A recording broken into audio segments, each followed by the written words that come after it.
Baik, Assalamualaikum warahmatullahi taala wabarakatuh. Salam sejahtera. Hari ni kita sambung kertas 2 negeri 9. Right, bahagian A nombor 1. Okey, tengok soalan dia. Raja menunjukkan seorang atlet sedang memutar tukul besi berjisim 7 kg dalam satu acara sukan. Okey, Raja 1.2 menunjukkan lintasan bagi tukul besi atlet. Okey, ni lintasannya. Ini rajahnya Baik. A, namakan daya yang membuatkan tukul besi itu bergerak melintasi atau mengikut lintasan membulat. Okey, jawapan ni centripetal force, daya memusat. Okey. B, tandakan arah daya F yang anda nyatakan. Tanda dekat mana? Tanda dalam rajah. Jangan lukis balik. Tanda dalam rajah dengan simbol F. Okey, rajah mana? 1.2. Right, ni rajah 1.2. Okey, tandakan daya. Okey, daya pun nama daya memusat mestilah menuju ke arah pusat putaran. Okey, ini pusat putarannya. So kita buat arahnya ke arah pusat putaran. Simbolnya F.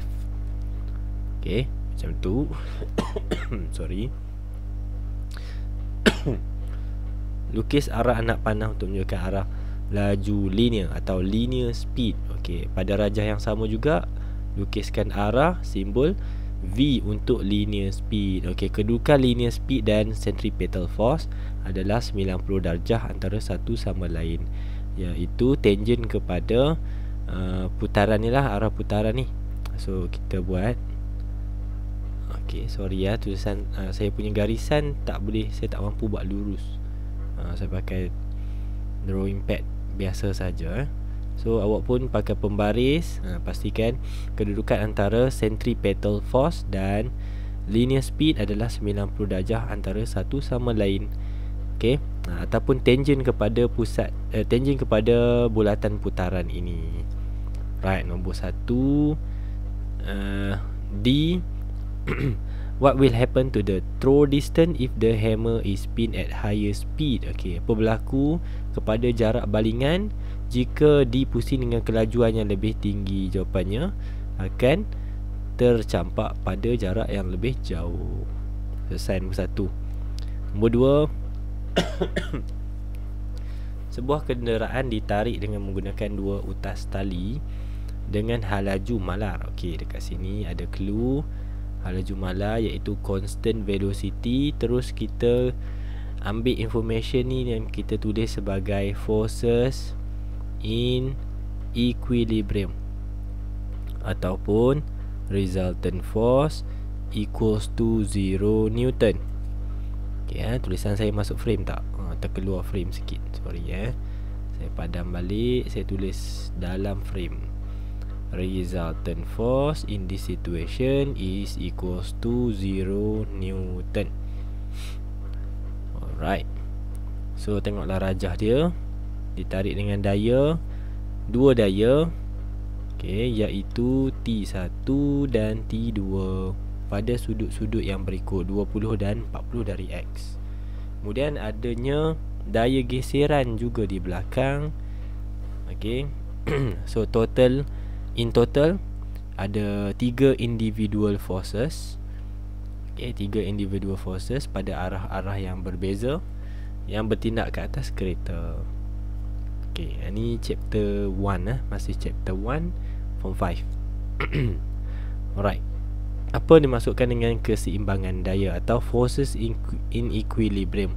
So forces in equilibrium is forces that acting on an object to produce a zero resulting force atau zero resultant force. Macam saya bagi tahu tadi, apa maksud forces in equilibrium?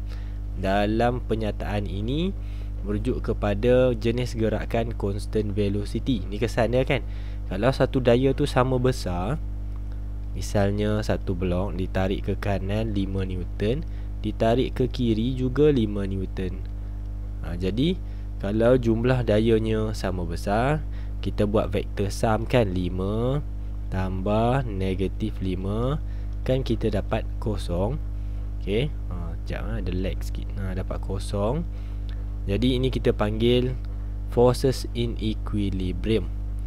So maksud force in equilibrium is when we get the resultant force equals to 0. Itulah dia punya meaning. Okay. Berdasarkan rajah, lukis satu rajah vektor mewakili daya-daya T1. Ni daya-daya ni T2 dan FR yang bertindak pada kenderaan tersebut. Nak lukis apa? Vector diagram. Okay, so vector diagram mesti ada daya-daya yang telah dinyatakan dalam soalan. Right.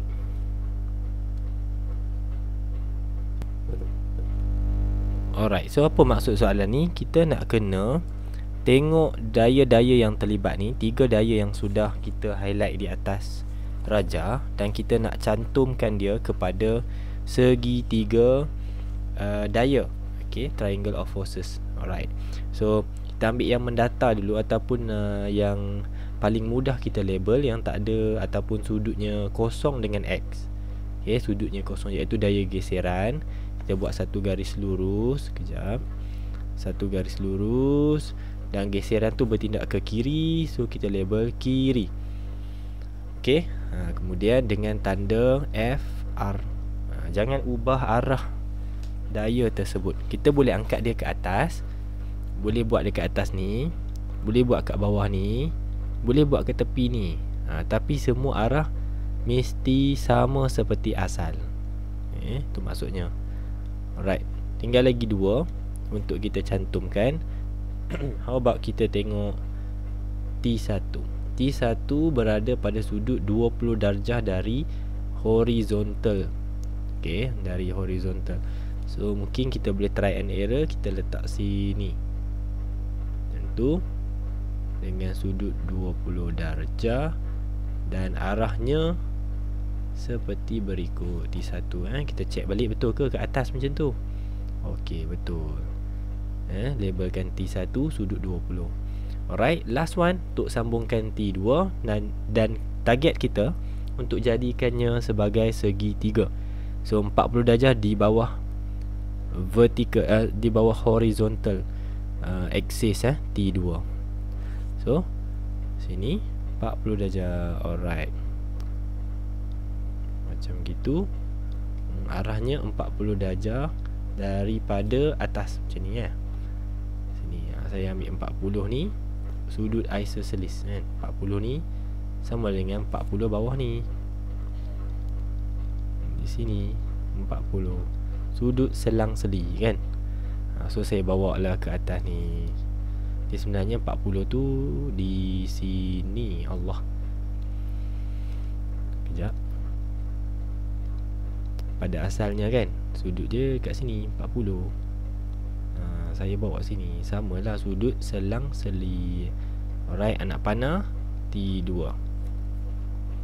Alright, lepas tu kalau nak tambah sudut dalaman di bahagian ni, bolehlah kita ambil hukum segitiga. Sudut dalaman bagi segitiga adalah 180 darjah jumlah dia kan.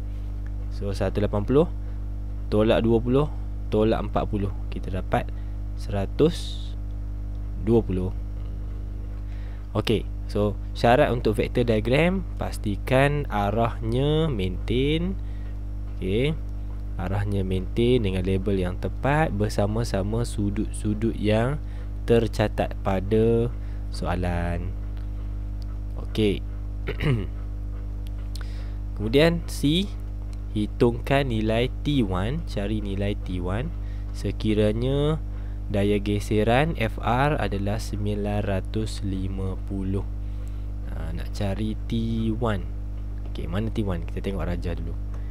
Okey, so dia bagi maklumat apa tu? FR 950. Alright, kita catat dulu sikit kat sini. FR 950 masuk tak dalam frame? Okey, Newton. Alright, kita nak cari apa? Kita nak cari T1. Nilai yang kita ada adalah FR 950.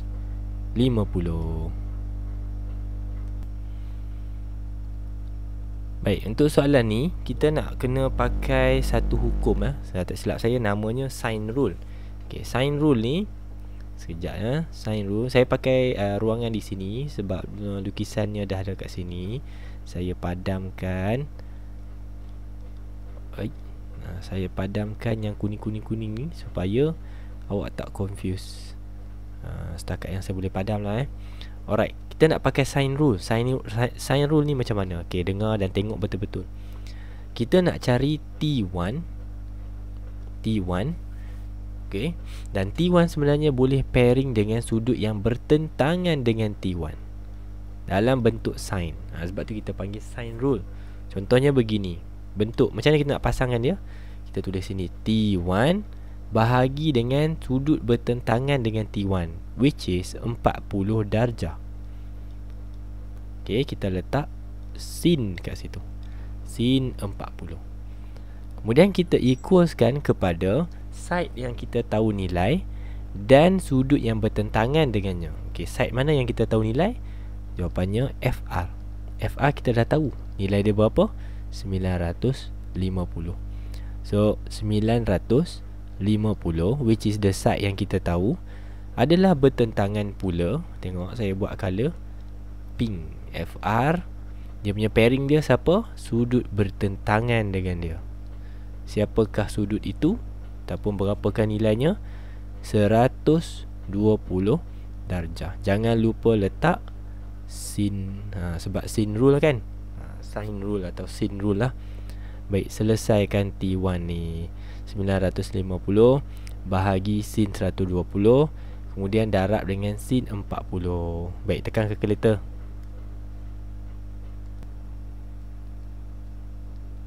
Okey. So jawapannya 705.116 Newton. Jangan lupa jawapan awak minimum 3 decimal places. Okey.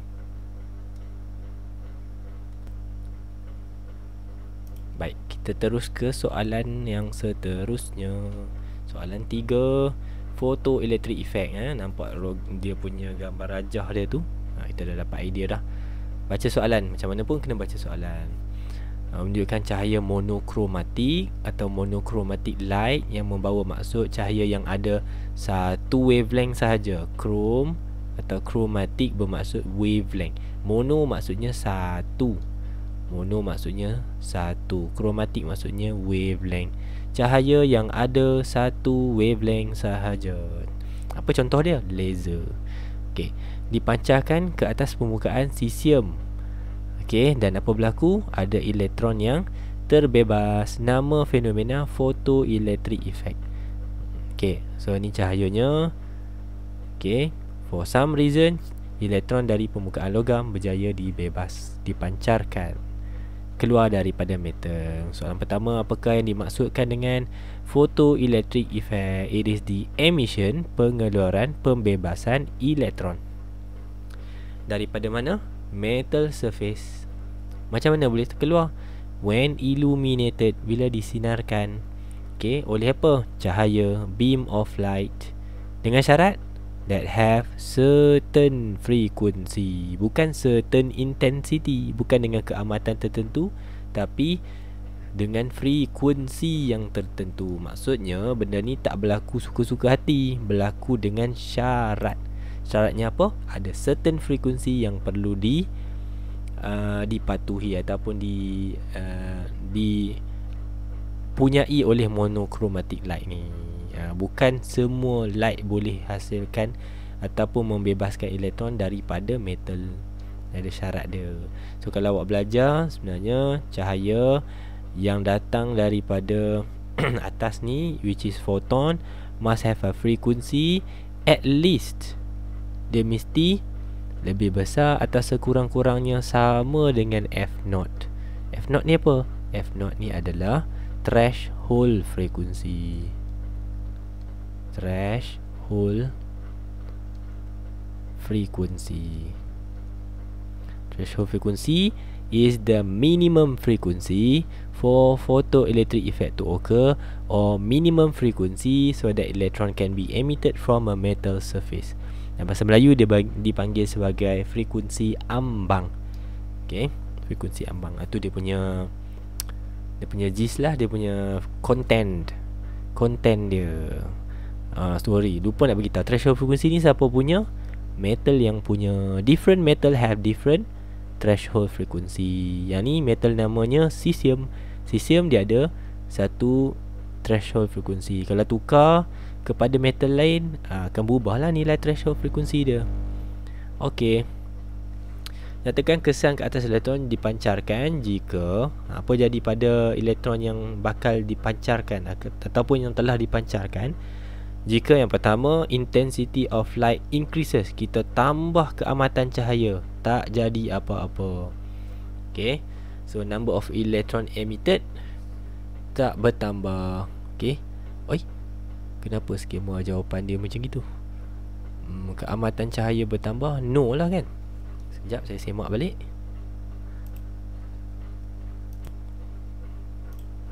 Okay, sebab kalau pada pengamatan saya, frekuensi photoelectric effect tak bergantung kepada intensity of light. So my answer would be di kesan dia minta kesan kan, nothing happen lah, ataupun unchanged. Okay, bilangannya tak berubah, sama seperti asal lah. Nothing change. Tapi mungkin saya salah juga kan. Mungkin saya salah. Ini jawapan skema tau. So saya insert jawapan skema dulu lah, in case saya tersalah. But for me, untuk saya rasa keamatan cahaya tidak mempengaruhi. Frekuensi yang penting. Okay, frekuensi yang mempengaruhi photoelectric effect. So disclaimer kat situ.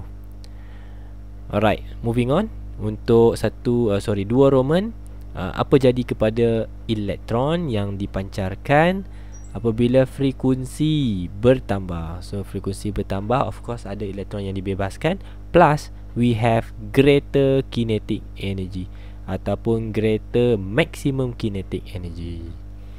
Dia ada plus dia. Kalau ngam-ngam, situasi pertama, kalau cahaya foton itu membawa frekuensi yang ngam-ngam sahaja dengan threshold frekuensi, maka apa keputusannya? Berlakulah photoelectric effect. Tapi masuk dalam frame tak? Masuk tetapi elektron yang terbebas tidak mempunyai kinetic energy maksimum. Situasi kedua, kalau frekuensi of photon bukan setakat ngam-ngam tapi sudah pun melebihi threshold frekuensi, maka ada ekstra kat situ, berlakunya photoelectric effect dan bersama-sama dengan elektron yang mempunyai kinetic energy maksimum. Sorry, saya pakai KE pula. K saja. K max. K max. Macam tu. Dua situasinya Alright. C, graf perubahan tenaga kinetik bagi fotoelektron yang dibebaskan daripada logam cesium untuk frekuensi cahaya yang berlainan. Tentukan frekuensi ambang. Okey, ini soalan dia. Tentukan frekuensi ambang daripada graf. Frekuensi ambang tu apa? Minimum frekuensi. Kalau simbol dia macam ni yang tadi tu. Minimum frequency for photoelectric effect to occur. Berapakah frekuensi yang paling minimum yang akan menyebabkan elektron berjaya dipancarkan? Itu yang pertama. Kemudian hitungkan nilai fungsi kerja bagi cesium, work function. Kita nak cari W. Kita selesai dulu yang soalan pertama, frekuensi ambang atau threshold frekuensi. Tengok Raja. Okay, so manakah frekuensi minimum? Frekuensi minimum di mana berlakunya photoelectric effect. So kita suruh tandakan tentukan. Okey, tentukan. So kita tengok threshold frekuensi kan sejenis frekuensi kan. So kita tengoklah pasti X. Okay, dekat mana bermulanya graf? Kat sini kan, here. So this will be your F0. Okay, so saya tak sure yang ni betul-betul tengah ke tak, tapi I'm assuming that this is tengah-tengah. Okay, right at the center will be 5. So make sure awak tahu yang tu bukan 5 sahaja. Awak double check, bukan 5 Hz frekuensinya. Kita double check dengan gandaan yang pada rajah di graf.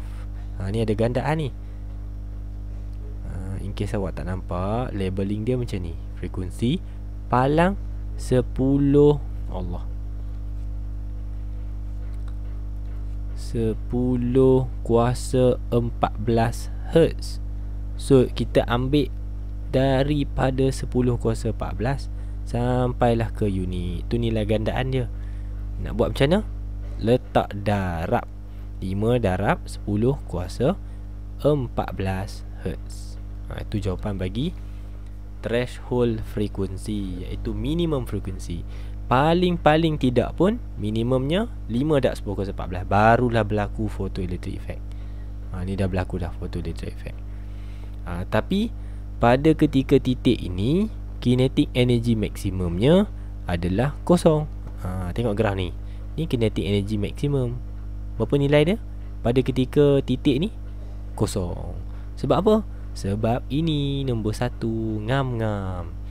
Okey, frekuensi foton ngam-ngam sahaja dengan threshold frekuensi. So berlaku tak photoelectric effect? Berlaku. Ada tak kinetic energy maksimum? Tak ada, kosong. Tapi kalau lebih ada tak? Lebih ada. Kita tengok sini. Kalau lebih daripada 5, contohnya 6. Contohnya 6, ada tak kinetic energy maksimum? Adalah. Menghampiri 0.2 EV. Tu dia. Kalau kita baca daripada soalan daripada graf Alright, hitungkan nilai fungsi kerja. Okay, work function ni apa pula? Work function, kalau threshold frekuensi adalah minimum frekuensi, work function pula adalah minimum energy untuk photoelectric effect berlaku atau elektron berjaya dibebaskan dari permukaan metal. Yang satu adalah minimum frekuensi, satu lagi adalah minimum energy, tenaga. Alright. So macam mana cari tenaga? Tenaga sama dengan Planck constant darab frekuensi, kan? Tenaga foton sama dengan Planck constant darab frekuensi foton punyalah. So kalau work function pun tenaga juga, Planck constant darab frekuensi. Tapi sebab dia minimum, work function masuk frame tak? Lagi cakap-cakap tak masuk frame. Okay. Work function adalah minimum energy, maka frekuensi dalam minimum energy ni adalah frekuensi minimum. Itu beza dia kita cari energy punya formula dengan work function punya formula. E sama dengan HF, kalau W sama dengan HF0. Minimum energy, minimum frekuensi, duduk dalam satu formula. Alright, tadi ada nilai dah kan? So masuk je lah nilai kat sini.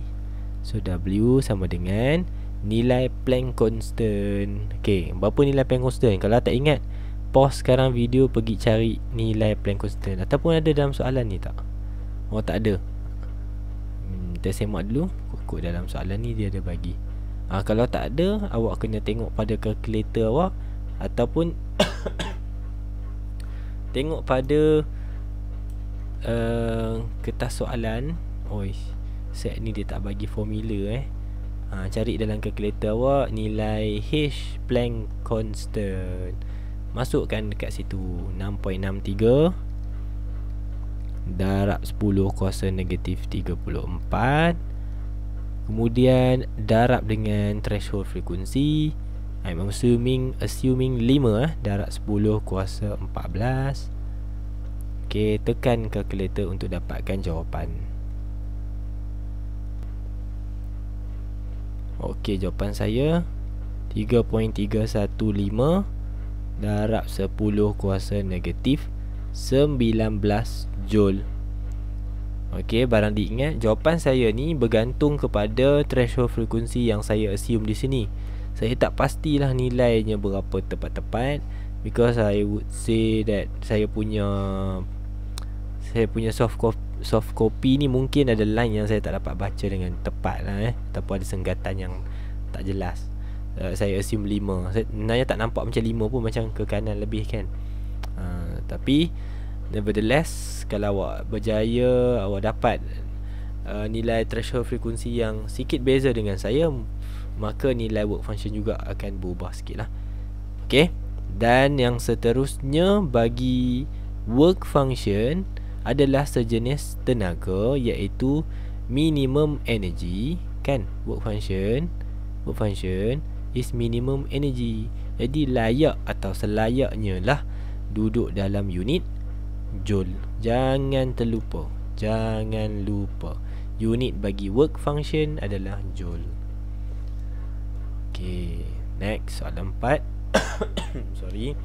Satu tindak balas nuklear uranium 235. Alright, bombarded by neutron. So this is big information. Bombarded, dilanggar. Okay, dibelah, dilanggar by neutron. So apa jadi dalam rajah ni? Neutron berlanggar dengan satu nukleus yang besar dan berat. Apa jadi? This process cause the nucleus to be split into two lighter nuclei. Dua nukleus yang lebih ringan daripada asal. Ni 235 kan. Ni lebih ringan ni, 89 dan 144 lighter nuclei. And at the same time produce 3 secondary neutrons. 3 neutron sekunder. Ni proses apa? Bagi yang dengar apa yang saya cerita tadi, saya ada guna perkataan split. So splitting of heavy nucleus, ini namanya fission. Pembelahan nukleus. Okay, fission, nuclear fission, pembelahan nuklear. Okay, soalan tanya bukan soalan itu. Soalan A, apakah maksud mass defect? Apa maksud cacat jisim? Cacat jisim is the loss of mass caused by radioactive decay. Hafal lah.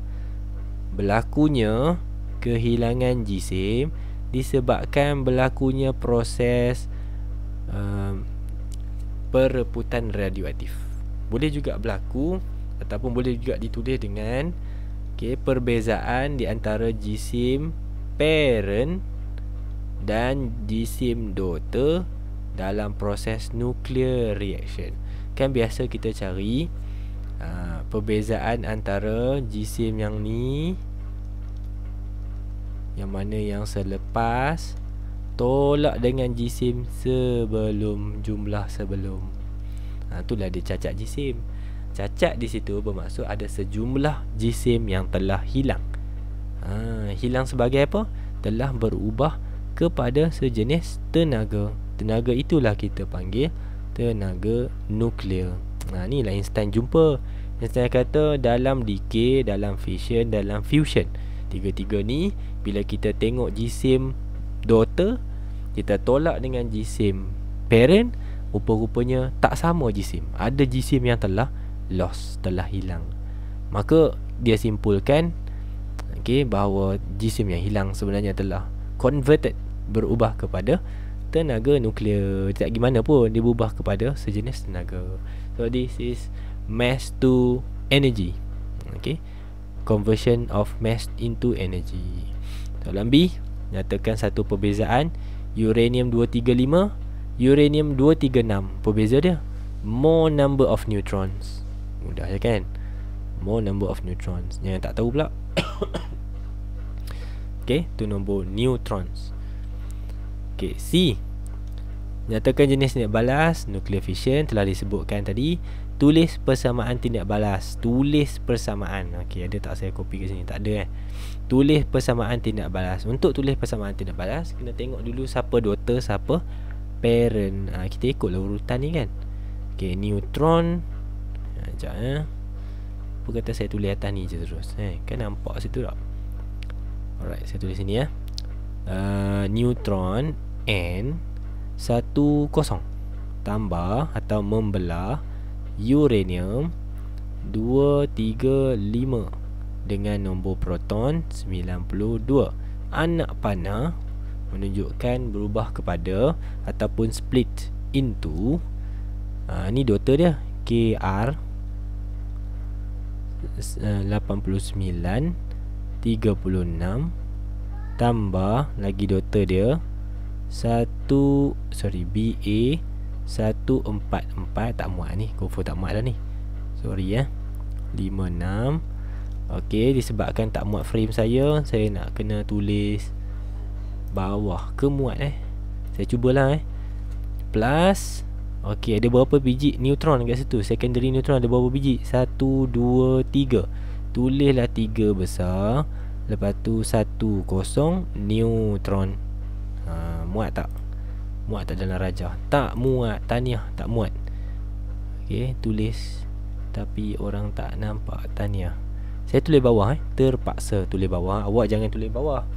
Awak tulis ke kanan daripada sini. Ni. Okey, saya tambah sini. Okey, 3 besar maksudnya 3 biji neutron. 1 kosong macam tu. Itulah dia persamaannya. Okey, so yang ni kita panggil this one we call parent, this one we call daughter. Daughter dia. Alright. So selesai. Soalan terakhir untuk set ni. Ada lagi 2 soalan.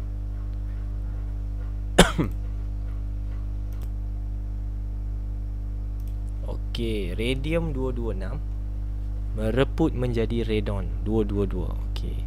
So reput kat situ berlakunya proses decay by releasing one, membebaskan satu alpha particle. Alpha particle tu apa? Helium 42. Seperti mana yang ditunjukkan dalam equation ini. Okey, ni decay equation kesamaan pereputan. Diberi bahawa jisim radium 226, jisim radon 222, jisim helium 42. Alright. So jisim-jisim ni apa ni? Ni jisim dalam unit atomic mass unit bukan dalam kg. So nilai-nilai ni telah diberi. Soalan minta awak hitungkan cacat jisim mass defect tapi dalam kg. Alamak, terlanggar pula dah perkataan dia tu. Saya highlight lah, dalam kg. Pastikan kalau awak memang tahu nak cari mass defect, jangan pula leka yang jawapan awak mesti dalam kg. Macam mana nak cari mass defect? Mass defect kita cari beza antara jisim parent, mass parent dengan mass daughter.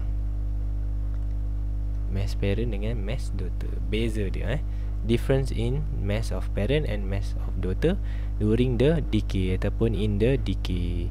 So ambil kat sini kita punya parent dalam soalan ni parent. So those two here will be the daughter. Macam tu. Boleh masuk dalam frame tak? Masuk Allah. Alright, continue. Nak cari beza kita tolak lah. So parent 226. Macam nak cari jisim dia? Tengok sini lah, 226.54. So 226.54. Letak kurungan, tolak. Okay, tolak dengan siapa? Tolak dengan daughter. Daughter kat sini ada 2. Okay, daughter ada 2. Jangan select, ambil dua-dua. Jangan select, ambil dua-dua. Dua-dua ni daughter. Jadi kita jumlahkan. So radon 222.018 tambah dengan helium 4.003. Ni semua ada kat sini. Ni matematik mudah saja ni. Okey, dapatlah cacat jisimnya yang masih lagi dalam unit AMU. Kejap berapa nilai dia? 0.519 A.M.U. Kadang-kadang soalan guna simbol U sahaja. U tu adalah simbol kepada MU lah, sama maksud. Baik, balik pada kehendak soalan, mesti dalam kg.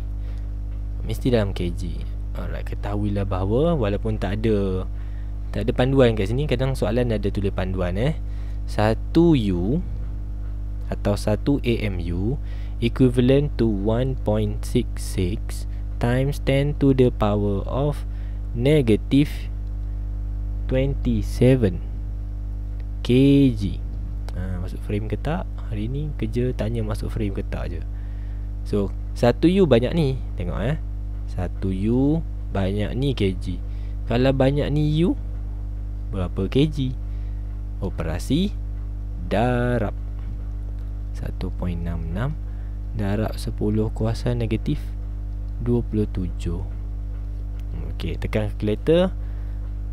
Your answer should be 8.6154. Okay, darab 10 kuasa negatif negatif berapa? 28 kilogram. Selesai. Okay, tekan elok. Mesti kuasanya betul, tanda negatif dan kg. Baru selesai 3 markah. Okay. Alright, seterusnya yang terakhir, hitung jumlah tenaga. Einstein kata jisim yang lost tadi tu, yang kita panggil cacat jisim tu, jadi apa? Jadi tenaga nuklear. So macam mana Einstein kata, okay, macam mana nak cari tenaga ni? Last sekali, Einstein conclude that E equals to mc square. Ini adalah persamaan yang diperkenalkan oleh abang Einstein kita. Okay, Mr. Einstein. So carilah E tu, tenaga dia, amount of energy. Cari E. So M, cacat jisim tadi, dalam kg. Make sure sudah pun dalam kg. So, tak ada masalah. Dekat atas ni kita dah convert siap-siap. Okay, sebab soalan suruh kan. 8.6154 darab 10 kuasa negatif 28. Letak dalam kurungan, cantik-cantik, darab dengan C. C adalah laju cahaya dalam vacuum 3 darab 10 kuasa 8 kuasa 2, jangan lupa. Okay, ada dua benda saya nak tegur. Pastikan cacat jisim dalam kg. Kedua, pastikan nilai C awak tu dikuasa 2 kan. Okay, jangan kalut, jangan ribut. Pelan-pelan kayu. Sempat je masa, sempat je. Okay, insya-Allah sempat. Tak ada masalah. Sempat. Orang lain sempat, awak sempat. Okay, 7.754 darab 10 kuasa negatif 11 joule. Okay, kenapa joule? Sebab tenaga kan. Tenaga apa pun, semua unitnya dalam joule. Semua unit tenaga adalah dalam unit joule. Okay, sebelum video ni berakhir, saya nak pesan jawapan awak minimum 3 decimal places. Masa tak banyak dah. Kalau awak baru jumpa video saya, cepat-cepat lagi tengok video. Kalau boleh awak sambil buat, sambil tengok, dan awak cepatkanlah speed sebab video saya ni kadang saya cakap perlahan, kadang saya cakap laju. Video yang latest ni saya akan cuba cakap laju sikit. So good luck. Jawablah at least 5 ke 6 set daripada tahun terkini. Kalau rajin pergi tengok tahun lepas, 2022, 2021. Semoga momentum awak dibantu dan berterusan. Saya wish awak semua A+, insyaAllah. Bye. Jumpa dalam part 2. Assalamualaikum.